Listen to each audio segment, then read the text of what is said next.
Bueno, voy a decir buen día, pero para mí ya es de noche. Pero que ustedes pueden ver esto en cualquier momento. Así que buenos días, buenas tardes, buenas noches.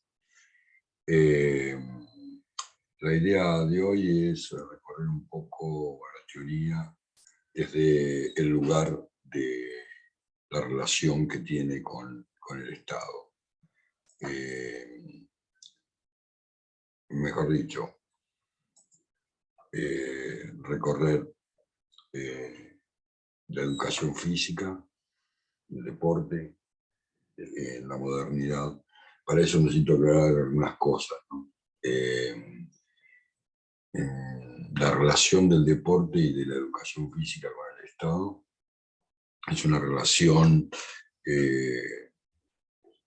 muy fuerte, muy determinante, digamos, ¿no? El deporte es una creación del Estado inglés, precisamente, que tenía por objeto central la civilización, digamos, la limitación de la violencia permitida, sobre todo en lo que se llamaban los Juegos Populares. Podríamos ubicar el nacimiento del deporte en el siglo XVIII, la Revolución Burguesa, y de más o menos 1760. Y esa relación del deporte con la educación física, que más o menos surge a fines del siglo XIX, entre 1880 y 1890, como disciplina, como se ha pensado. Por eso es importante para nosotros en la teoría establecer una forma de pensar el Estado, digamos. Yo voy a presentar algunas cosas que van a poder encontrar en algunos textos que no están en la bibliografía obligatoria, pero los indico, ¿no? Voy a trabajar mucho sobre el texto del poder de soberanía, el poder sobre la vida, de Michel Foucault. Voy a criticar inclusive algunas posiciones, claro, porque es fácil hacer una crítica después de 40 años, ¿no? Pero de alguna manera ahí aparece la cuestión central de cómo se conforma el Estado. ¿Qué es el Estado? Quizás esto permita ampliar un poco el debate que de alguna manera comenzó en la clase anterior que dimos con Valeria. El Estado es la forma en que tenemos de vincularnos, de relacionarnos, la forma de vida que tenemos en este momento, ¿no? Más allá de las adquisiciones que puede hacer el campo político, el Estado es eso, ¿no? Es cómo vivimos. Y el Estado moderno no surgió de la nada, surge de un proceso histórico, digamos, y ese proceso histórico tiene algunos puntos donde podemos establecer cómo vivimos, digamos, de qué manera se vive, cuáles son las regulaciones que ese Estado tiene, qué influencia tiene sobre el pensamiento sobre el cuerpo, y fundamentalmente sobre la enseñanza corporal, digamos. Bueno, por la educación corporal, dicen algunos, yo prefiero el término enseñanza, pero eso es otro debate que podamos dar más adelante. ¿Por qué esto es importante? Porque, bueno, sin Estado no habría educación física. Y la educación física es lo que es porque el Estado fue pensado de esa manera, o sea, desde ahí partimos para pensar el problema. Tratando de organizar una teoría de las prácticas corporales, tratando de meter al deporte ahí y al cuerpo dentro de esa teoría, ¿no? O sea, hay una conceptualización del cuerpo que creo que voy a desarrollar en la próxima clase, pero que algo voy a adelantar ahora. Y hay una conceptualización del deporte y una conceptualización de la investigación también, ¿no? El resultado de la investigación tiene que ser una teoría, esa teoría tiene que tener tres claras cualidades o características. Tiene que ser novedoso, o sea, tiene que ser algo que no se haya dicho, no se puede repetir, lo ya dicho, digamos, ¿no? Tiene que ser nuevo, tiene que ser preciso, no puede utilizar términos que no estén claramente definidos, caracterizados, diferenciados. O no puede utilizar fórmulas que no se entiendan, digamos, o que no lleven siempre a un resultado determinado. Digo, pensando en la ciencia como todo el fenómeno de producción, de saber que se ha dispuesto en la modernidad. Y como tercera cosa tiene que ser elegante, decimos nosotros, simple, ¿no? Tiene que ser comprensible, no solamente para los especialistas, sino para cualquiera. Esta caracterización me permite entonces entrar directamente a lo que les quería presentar, ¿no? Y digamos, ¿por qué yo hablo de modernidad? Bueno, la historia no estaría de acuerdo conmigo. En general, la modernidad se la ubica entre el medioevo y las revoluciones burguesas del siglo XVIII y XIX.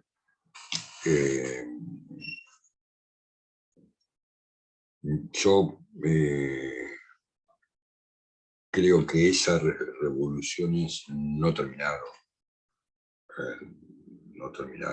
Y no terminaron bien.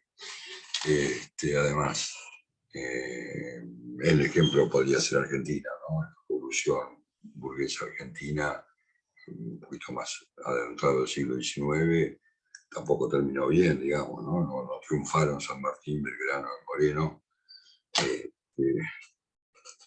sino otra cosa sería, digamos, ¿no? Más allá de sus logros impresionantes. Así que voy a tomar la modernidad como ese periodo que arranca en el Renacimiento, digamos, el momento en que se pierde, se siente perdida la humanidad, la crisis de la Iglesia viene en una crisis muy fuerte, debido, bueno, a las barbaridades que cometió, primero que nada, como todo el patriarcado con las mujeres, digamos, ¿no? Pero también con toda la población. Y ahí el Renacimiento va a buscar allá al origen. El origen se lo puntualiza en Grecia, porque es la primera lengua escrita occidental, digamos. Después uno podría revisar, y muchas de las cosas que aparecen en Grecia están en Egipto, pero es un detalle. Eso, la egiptografía empieza a ser bastante investigada ahora, digamos, ¿no? De hecho, ellos escribían, no escribían con las letras de ningún abecedario, sino que escribían con dibujos, con elementos. Y recién ahora se empieza a saber eso, ¿no? Así que bueno, la modernidad la vamos a tomar como ese periodo de tiempo que arranca, vamos a decir 1760, pasa por 1789, donde de alguna manera empieza para la historia lo contemporáneo, ¿no? La Revolución Francesa.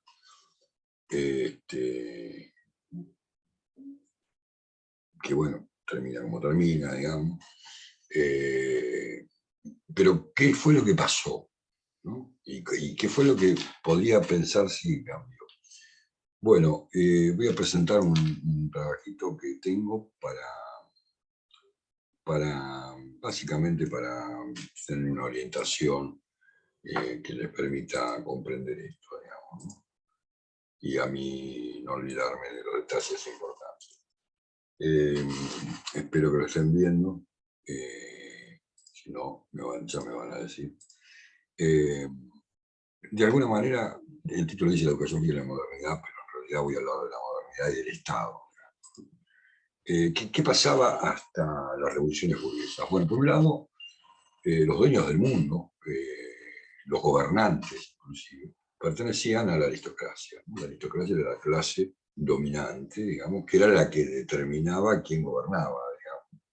¿Y quiénes eran los aristócratas? Bueno, los aristócratas eran los dueños de la tierra, ¿no? O sea, nadie del pueblo, nadie de los ciudadanos, no se llamaban así, pero nadie del pueblo, era dueño de la tierra que trabajaba.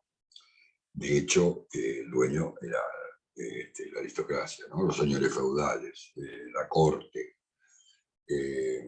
Instalan ese sistema de gobierno que se conoció como monarquía, que terminó en lo que llamó la monarquía absolutista, digamos, las revoluciones se le hacen a esa monarquía absolutista, en Inglaterra por medio del Parlamento, en Francia por el derrocamiento del rey, pero todas de alguna manera empiezan a proponer otras instancias de gobierno que no son la monarquía, digamos, donde el poder está unificado en una sola persona, que es el rey, ¿no? El símbolo central de la monarquía es el rey. Pero el rey ya a esta altura, digamos, siglo XVIII, está por lo menos en Europa, aunque uno podía recorrer las monarquías americanas, que también las hubo,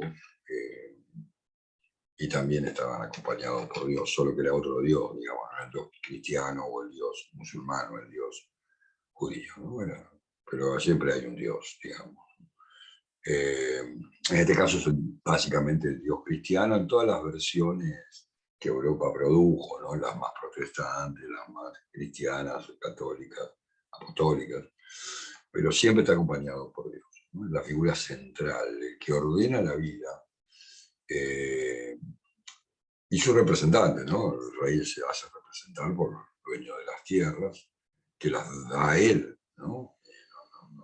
Todas las tierras son del rey, y son delegadas su manejo los señores feudales. ¿Cómo era la lógica de la vida? Para que comprendamos qué cambió y qué es lo que tenemos que establecer. La lógica de la vida en ese momento, dice Foucault, era dejar vivir. De hecho, a nadie le importaba cuántas personas había en una habitación, cuántos dormían juntos, si había habitaciones, si había baño, si había condiciones sanitarias, si había... A nadie le importaba, nadie controlaba eso. La vida era fundamentalmente campesina, porque lo que daba riqueza era el producto de la tierra, y de la explotación, digamos, de alimentos, digamos, básicamente. Y la lógica era dejar vivir, dice Foucault, y hacer morir. ¿Por qué? Bueno, porque la lógica monárquica es que todos los ciudadanos le entregan la vida a su rey, con la idea de que el rey además los va a defender de los ataques foráneos. Esa es un poco de dónde viene la modernidad. Por supuesto, los reyes son sumamente violentos, la vida era sumamente violenta. Imagínense que no había justicia, la justicia era el rey determinaba que eras culpable o inocente sin pruebas, sin derecho a defensa, nada. Que haría te mataba.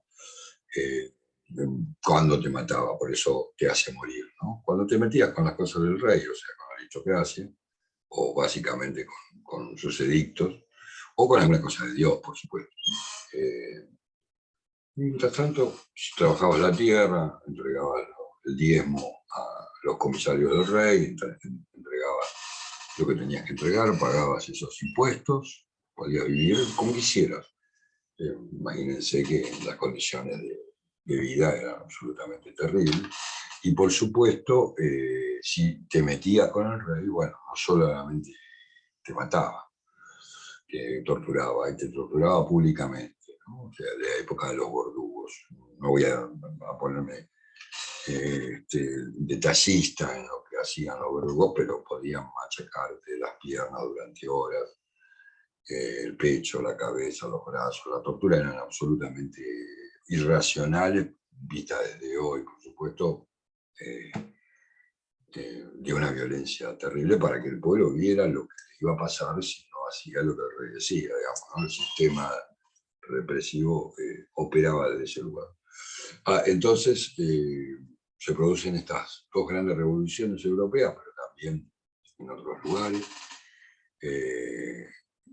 El proceso revolucionario es muy interesante, no me voy a detener demasiado, pero básicamente piensen que hubo tres grandes, y hay hoy, para lo que voy a explicar ahora, tres grandes grupos, asambleas se llamaban en la Revolución Francesa, ¿no? La asamblea de la monarquía, digamos, la aristocracia, que son muy pocos, son el rey, sus parientes cercanos y algún otro que él haya querido beneficiar, digamos. la Segunda República, la Segunda Asamblea es la Segunda Asamblea, perdón, es los funcionarios, ¿no? Los funcionarios del gobierno, de la monarquía, digamos, la nobleza, ¿no? Porque todos tienen que tener un título, son nobles, ¿no? Que son, en realidad son los señores feudales, que ya son un poquito más, porque por supuesto el rey trabaja poco y la monarquía trabaja poco, entonces tiene que trabajar, necesita mucha gente que lo atienda, ¿no? Y que se ocupen de sus cosas. El pueblo. Dentro del pueblo, esa tercera asamblea, que son la gran mayoría, digamos, la asamblea más grande,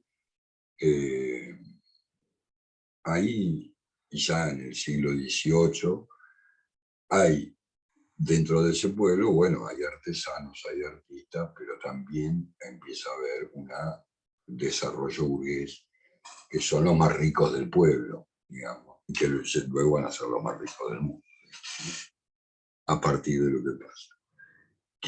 ¿Cómo se produce ese cambio? Bueno, la burguesía, ¿no? O sea, aquellos ya no son los dueños, es la clase dominante, la clase que asciende al poder, ya no son los dueños de la tierra, sino que son los dueños de los medios de producción, o sea, son los dueños de las maquinarias que producen manufacturas de todo tipo, no solo alimentarias, ¿no? Con el desarrollo tecnológico van a producir muchas más cosas, e imponen, ¿no? Para reemplazar a la monarquía este ejercicio autoritarísimo, diría yo, de poder de parte de la monarquía, imponen el sistema democrático, ¿no? No es necesario explicar demasiado. Democracia quiere decir gobierno del pueblo, gobierno de la mayoría, ya vamos a ver que no es tan así, por la misma conformación de las tres asambleas anteriores. Pero bueno, ustedes entienden, se divide el poder en el poder ejecutivo, el poder judicial y el poder legislativo, digamos, ¿no? De alguna manera el poder ejecutivo es monárquico, más allá de alguna discusión que se pueda tener, porque bueno, un sistema más presidencialista como nuestro, más parlamentario, como el de Inglaterra, por ejemplo, o el de Francia, de todas maneras tienen una figura excluyente, uno, ¿no? Un presidente, un primer ministro. El poder judicial, digamos, que representa la nobleza, ni que explicarlo en Argentina, representa ese segundo Estado, esa segunda asamblea, y bueno, y entonces, bueno, son democracias que ya vamos a ver, no funcionan, no van a funcionar nunca, porque obviamente el poder tiende a concentrarse, digamos, ¿no? Pero ¿con quién reemplaza la burguesía al rey y fundamentalmente a Dios? Con la ciencia. Quien ocupa el lugar central en la modernidad es la ciencia. Si ustedes miran su propia vida, miran lo que se escribe sobre eso, todo el mundo vive de acuerdo a la ciencia, no se estudia tanto tiempo, se trabaja tanto tiempo, se descansa tanto tiempo. La vida burguesa es de burgos de las ciudades, digamos, empieza a ser absolutamente regulada por la ciencia. Un ejemplo pavo que siempre doy es, de esa manera se medicaliza con una ciencia biológica ascendente en el momento en que la burguesía hace la revolución. Ascendente fundamentalmente porque la burguesía tiene miedo, muchísimo miedo, de morirse, de enfermarse, ¿no? En el siglo XIX y XVIII, en la época de las pestes, se invierte muchísimo dinero en investigar no solo cómo curarse, sino cómo no contagiarse. Es bastante fácil de entender en este momento. Estamos, no sé si saliendo de la pandemia, ojalá estemos saliendo de la pandemia. Muchísimo miedo de morirse, ¿no? Entonces, la lógica que había impuesto la aristocracia cambia, pasa de dejar vivir y hacer morir a la promesa de hacer vivir a cualquier precio y dejar morir. O sea, cuando ya no puede más la ciencia, te deja morir. Pero el hacer vivir se representa claramente en un ejemplo, digamos. No hay eutanasia en el mundo. Los países se resisten a la eutanasia. O sea, la eutanasia es la idea de ayudarte a morir cuando no te vivir más. ¿no? Quien te ayude a morir cuando no debe vivir más puede ser acusado de homicidio, de asesinato, puesto en las rejas, porque se contradeciría la promesa de la burguesía, ¿no? Que es hacer vivir a cualquier cosa, ¿no? Ejemplos miles, pero qué sé yo, Cerati, ¿no? 5 años conectado a un respirador, bueno, por suerte para todos. No para la música, claro, no para el arte, pero por suerte para él, sobre todo, terminó así. No, porque eso no es vida. ¿No? O sea, hacer vivir es hacer vivir el organismo, ¿no? Y dejar morir es dejar morir el organismo. Después, a la burguesía como viva no le interesa, siempre y cuando cumpla con la regla de la ciencia, digamos, ¿no? Y si no cumplís, vos sos responsable, ¿no? Esa es un poco la lógica de los estados democráticos, hasta a los que todos van a atender, un poco en la discusión que teníamos el otro día, porque, bueno, los dueños de los medios de producción necesitan seguir siendo los más ricos, y para ello explotan a todo el mundo, ¿no? Sobre todo a las mujeres, esto ya lo saben, sobre todo a las mujeres o a todo lo femenino, por una cuestión lógica, digamos, ¿no? Necesitan que alguien se encargue de que los medios de producción estén funcionando, ¿no? Y se puede leer en casi toda la bibliografía, yo diría de izquierda, pero también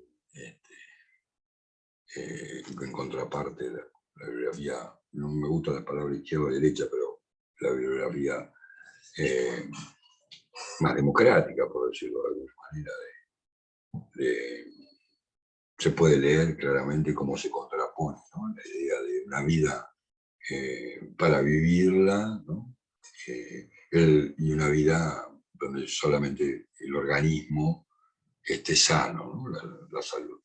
De hecho, de toda la política en el mundo, no en Argentina, está siempre en ese proceso de recuperar, ¿no? Lo habrán escuchado en los últimos años acá, recuperar la cultura del trabajo como si se hubiera perdido la cultura del trabajo. Lo que se perdió fue el trabajo, no la cultura. Debido a que la tecnología, el avance tecnológico, hace que cada vez tengamos menos cosas para hacer, digamos, ¿no? El nivel de desarrollo tecnológico es altísimo. Porque si yo estoy dando esta clase por acá, ¿no? Que no sé cómo es para ustedes, para mí está absolutamente terrible. Ojalá ya vuelva la posibilidad de tener que dejar estas prácticas, digamos. ¿Qué es la modernidad entonces? ¿En qué se deriva la modernidad? Bueno, 3 grandes características, ¿no? El Estado moderno establece un principio de estudio científico, pseudocientífico en mi opinión, a partir de la diferencia de las razas, ¿no? A partir de las diferencias corporales, más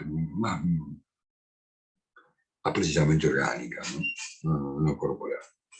Entonces, esa ciencia, que obviamente trabaja para la burguesía, no trabaja para el pobre, ¿no? Eso está claro, deriva en un biologismo, ¿no? Una explicación siempre biológica de cualquier fenómeno de diferencia, digamos.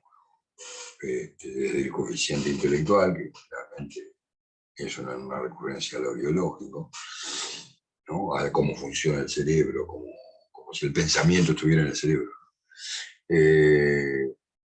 Un biologismo en cuanto, inclusive, a las enfermedades, ¿no? Yo tengo una anécdota muy graciosa porque cuando fui director de la carrera, al poco tiempo me fui a hacer un chequeo, una estupidez que hacen como todos los medicalizados del mundo, digamos. Fui a hacer un chequeo para ver cómo estaba, era joven de todas maneras, pero bueno, y me dio el colesterol alto. Entonces me medicaron. Y el médico me dice, esto es hereditario. Mi papá tiene, en ese momento, mi viejo tenía 74, yo tenía 34. Y le digo, mi papá, si yo lo sabía hace poco, no tiene colesterol, nunca tuvo. ¿Y tu mamá? Me dice el médico. Y mi mamá se murió hace 20 años. ¿Qué sé yo que tenía colesterol? Era diabética, pero no sé. Ahí está, tu vieja seguro. O sea, no sabe el tipo, pero te aduce que es hereditario, que hay una razón biológica, final, genética, atrás, allá, ¿no? Bueno, explicaciones ridículas como la fuerza del hombre y la mujer, esas diferencias que todavía hoy se sostienen, parece que no, pero aparecen libros donde dicen que las mujeres tienen mejores condiciones de cuidado, porque ancestralmente tenían más células espejo. Mentira, nadie lo sabe. Nada, lo que sí sabemos es que el patriarcado históricamente ha explotado a las mujeres y hoy por hoy el capitalismo se sostiene sobre no pagar el trabajo del cuidado de la casa, de las personas que necesitan cuidado. Listo, ya con eso es suficiente para descartar cualquier biologismo, pero sin embargo todos intentamos, intentan, yo trato de no hacerlo, claro, una explicación biológica. ¿A qué lleva el biologismo? Bueno, lleva a un individualismo, que es la sociedad en la que vivimos, no lo voy a explicar a ustedes, ya son grandes. Primero yo, después yo, tercero yo, ¿no? La exacerbación del individuo, que por un lado sí podríamos echar la culpa un poco a la cultura, a la educación, pero también es cierto que todos nuestros sistemas constitucionales se basan en la responsabilidad individual, ¿no? O sea, desde el punto de vista de la justicia, la responsabilidad es individual. Y todos sabemos que eso es mentira, ¿no? O sea, que no funcionan individualmente, ¿no? Siempre doy un ejemplo, si yo me afano algo en el supermercado, me agarran seguro, soy un burro para esas cosas, voy en cana, ¿no? Sin embargo, Mauricio puede hacer lo que quiera, ¿no? Él puede estar procesado y asumir como presidente, puede hacer lo que quiere, digamos, ¿no? O sea, el individualismo, como que todo pasa por lo que vos decidís, ¿no? Absolutamente imposible de pensar, ¿no? No estoy hablando solo de lo meritorio o de la meritocracia, sino de cualquier cosa que uno se plantee. ¿Y por qué el individualismo lo produce el biologismo, el pensamiento biologista de la burguesía y de la ciencia que la burguesía promueve? Porque el individuo, y es aquello indivisible, es lo que representa dos cosas centrales para la burguesía. Una es el organismo, porque lo que es indivisible es el organismo, o sea, donde te sacan una parte del organismo, del sistema orgánico que está entre el esternón y el pubis, digamos, donde te sacan algo de ahí, listo, ¿no? Muy difícil vivir después de eso. O sea, y por otro lado, porque el individuo es una creación de la biología, es la creación de la biología. Cuando la biología empieza a estudiar a uno, a dos, no importa de qué reino sea el objeto de estudio. Empieza a estudiar el individuo, aquello que, y extrae de ahí todos los conocimientos, el saber que puede, digamos. Por eso se da el darwinismo, digamos, ¿no? El darwinismo que es inexplicable, porque nunca encontraron el eslabón perdido y porque no hay ninguna comprobación de que vengamos de una especie de como los signos, digamos, ¿no? Inclusive desde la izquierda, o lo que es llamado comunismo, no hay cómo saber qué pasó con la oposición del pulgar que decía él. O sea que lo que se genera es una individualidad inmensa, ¿no? Por eso resulta a veces difícil de comprender la historia, pero también la actualidad. La actualidad es horrible, horrible, ¿no? Claro que este papa que es argentino debe ser el mejor papa de la historia, ¿no? Imagínate lo que era a nosotros. Pero escucharlo hablar de lazos de solidaridad, de integración, es, ¿no? Es como un discurso vacío. Y fundamentalmente todo el campo político, ¿no? Anda tratando de estrechar puentes, sí, bueno, África sin vacunas, murieron los pobres en la pandemia, la guerra, a nadie le interesa, sube los precios, nadie se encarga de bajar los decibeles, ver de resolver el problema racionalmente, guerra continua, digamos, ¿no? Eso es el individualismo. Y muchísimas cosas más, pero no voy a detener tanto. Y finalmente, la consecuencia de esto es una vida sin sentido, ¿no? Un nihilismo, decimos nosotros. Una vida sin sentido, porque vivir para tener orgánicamente saludable el aparato, digamos, no significa nada, y mucho menos para pasarse la vida trabajando, digamos, aunque mucho nos gusta, ¿no? Pero bueno, el gusto también es una construcción social, digamos, ¿no? Seguramente va a haber preguntas, pero quiero ir a la crítica. Yo digo que el Estado moderno no te hace vivir y te deja morir, sino que te hace vivir y te hace morir. Porque cuando para los medios de producción, o para los dueños de los medios de producción, constituís un problema, te mata, ¿no? Claro, ustedes pueden decir, bueno, porque te estás refiriendo exclusivamente a la dictadura, o a las dictaduras. No, no, en la democracia también hay eso. Es el Estado el que te mata, ¿no? El aparato represivo del Estado te va a matar. Yo no digo que Foucault esté equivocado, digo que la aristocracia y la burguesía son socios, que la monarquía y la democracia son socios, que Dios y la ciencia son socios, y que por lo tanto hay que unir las premisas en el sentido de lo que muestra la realidad, que cuando, ¿no? que se siga permitiendo la libertad de armas en Estados Unidos y que en una noche tengan 11 tiroteos y mueran 20 personas, 15, 18, no importa. Digamos, tiene que ver con esta lógica de que el Estado habilita la muerte, digamos. Aunque no sea él mismo el que lo ejecute, como pasó con Santiago Maldonado, o esa célula dormida del aparato de represión de la dictadura que desapareció, Julio López, ¿no? Lo que nosotros sabemos que el Estado te mata, ¿no? Y que te hace vivir una vida nihilista, sin sentido, ¿no? ¿Cómo lo hace? Bueno, dos conceptos, y ahí entra un poco el deporte y la educación física. Primero, sobre la base biológica de que es normal y que no es normal, ¿no? Bueno, o sea, lo que instaló como normal la biología y todas sus derivaciones, la anatomía, la fisiología, la medicina deportiva, lo que instaló como normal es aquello que biológicamente sos, ¿no? O es identificable biológicamente. Pero yo soy identificado como un varón, por lo tanto lo normal es que sea heterosexual, sí, ¿no? O sea, siempre heterosexual. No tiene nada que ver con la normalidad, es una construcción comunitaria, ¿no? Que produce esa normalidad que no funciona, por supuesto, en ningún lado del mundo funciona, una normatividad.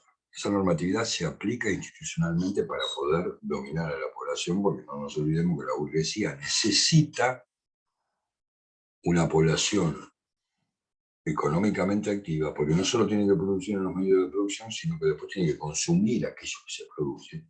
Y se diría Marx, super producir y super consumir, ¿no? Entonces, para eso dispone de tres elementos. Mejor dicho, de dos elementos que uno es la disciplina. ¿Qué es la disciplina? La aplicación al cuerpo individual de cada uno de lo que dice la ciencia. ¿Y en qué instituciones los hace? La primera es la escuela. La primera normalizadora es la escuela. La universidad también lo es. Digamos, ya lo charlamos el otro día, ¿no? Es la escuela, ¿no? Los niños y los jóvenes no van a educarse en instituciones educativas, sino van a ser normalizados, adoctrinados, ¿no? Básicamente la escuela es un lugar donde no se enseña casi absolutamente nada. La universidad también, ¿eh? No es que en la universidad sí se enseña, ¿no? Si ahí no se puede curar la normalidad, digamos, pasa al hospital. No al hospital como lugar físico, ¿no? Se medicalizó la sociedad, está medicalizada, ¿no? Cualquiera va en su casa, abre la puerta de la heladera y va a encontrar un jarabe que está ahí, porque había por la heladera, o el segundo cajón abajo de los cubiertos y está lleno de medicamentos, desde un ibuprofeno a un diclo, por las dudas, ¿no? Siempre está medicalizando, tomando medicamentos, ¿no? Ni que hablar de lo que pasa con los niños, cuando no son normales en la escuela, se empieza a medicar. Primero van al psicólogo, el psicólogo va al psiquiatra, el psiquiatra lo medica, ¿no? Empiezan a encontrar enfermedades que, qué sé yo, que son todas nuevas, que en realidad son inventadas por los mismos laboratorios que producen esos medicamentos para poder venderlos. Y si entonces no te normalizas, vas a la cárcel, o sea, vas preso, vas castigado, ¿no? Sí, tenés derecho a un juicio justo, tenés derecho a tu defensa, no es como antes, digamos. Es cierto que eso la burguesía ha cumplido, pero bueno, ya lo dije, van presos siempre los mismos. Las cárceles del mundo están llenas de pobres, no hay ningún rico en la cárcel, y no es que no roben, no sean corruptos, no cometan este delito. El otro elemento es la biopolítica. La biopolítica, bueno, acabamos de pasarlo, ¿no? En mayo todos hicimos el censo. Es la estadística por excelencia de todas las estadísticas, digamos. Ya no se aplica sobre el cuerpo individual, ¿no? Como que no nos enseñan, no nos dirigen la vida de cómo tenemos que vivirla, cuánto tiempo dedicarle a cada cosa, sino que es la que establece la política pública, ¿no? Eso es la base de las estadísticas, ¿no? Sobre la base del número, ¿no? Cuántos mueren por año, cuántos nacen por año, qué mortalidad infantil hay, todos esos porcentajes que, bueno, en los 2 últimos años sobre estadística descubrimos, casi nos volvemos todos un poco especialistas con el coronavirus, ¿no? Eso determina la política pública, que es una manera de determinar, pero no la única, sobre todo porque se basan siempre en parámetros biológicos de mantención de la vida a cualquier precio, ¿no? En ese campo, la educación física, ¿qué propone? Con esto cierro, para no... Yo sé que nadie puede mirar un video tan largo como este, sobre un tema como este. ¿Qué es lo que nos propuso la educación física hasta ahora? Bueno, el cuerpo lo redujo a una unidad orgánica, ¿no? Que no lo es. El cuerpo es mucho más que eso orgánico. Le digo esto porque introduce al tema del cuerpo en la próxima, ¿no? Al cuerpo lo piensa como el cuerpo de un animal, ¿no? Inclusive sobre todo nuestro fundador, Amabé, que era muy antropológico, por decirlo de alguna manera, muy darwiniano, por lo tanto. O sea, comparar un animal con el cuerpo humano es imposible, porque los animales tienen instinto y los humanos no tienen. ¿Por qué no tienen instinto? Porque tienen palabra. No es la humanidad sin la palabra, sin la cultura. Si lo plantea como animal, lo plantea natural, ¿no? De hecho, toda la modernidad plantea un cuerpo natural, no solo la educación física, ¿no? Hay una idea de naturaleza que está sobreelevada, ¿no? Todo lo natural es mejor, hasta los productos de cualquier cosa, ¿no? Te venden un auto que está en contacto, en armonía con la naturaleza. Mentira. No hay nada que sea posible, ¿no? Está dado, ¿no? Es una cosa que tenés el cuerpo, que los genes te dieron, digamos, ¿no? Que papá y mamá te dieron un poco lo que discutíamos el otro día. Es un cuerpo individual, cuando el cuerpo nunca es individual, porque el cuerpo lo construyen los otros, ¿no? Poseemos un cuerpo, pero que en realidad no fue donado por la palabra de nosotros. Hasta el nombre no fue donado. Y finalmente, el último despliegue, digamos, más del siglo XX, es el despliegue de un cuerpo expresivo. De alguna manera, la educación física esconde la idea de una teoría política del cuerpo, que tiene, que es esta, ¿no? Por eso nosotros decimos que se convirtió en una disciplina del organismo, una disciplina. No importa si es científica o no, en el sentido de que lo hayan reconocido como ciencia, una disciplina, algo que disciplina el cuerpo, pero básicamente el organismo, de acuerdo a su concepto del mundo. Bueno, hasta ahí llegaba mi presentación. Sé que me fui más tiempo del que pensaba porque me detuve en algunos detalles. Pero bueno, están los foros, está el chat que es muy rápido. Yo prefiero usar el chat como para que consulten y pregunten. Igual vamos a tener un encuentro donde vamos a repasar todo y darle nada, un debate, si ustedes quieren, que es lo más rico de todo esto. La verdad que presentar esto a mí me da como un poco de vergüenza. Bueno, sigámonos cuidando, sigamos estudiando, debatiendo. Para el próximo entonces me dedico un poco al deporte y del cuerpo. Así hablamos un poco de deporte, que hemos hablado bastante por arriba hasta ahora. Bueno, buenas noches, buenos días, buenas tardes.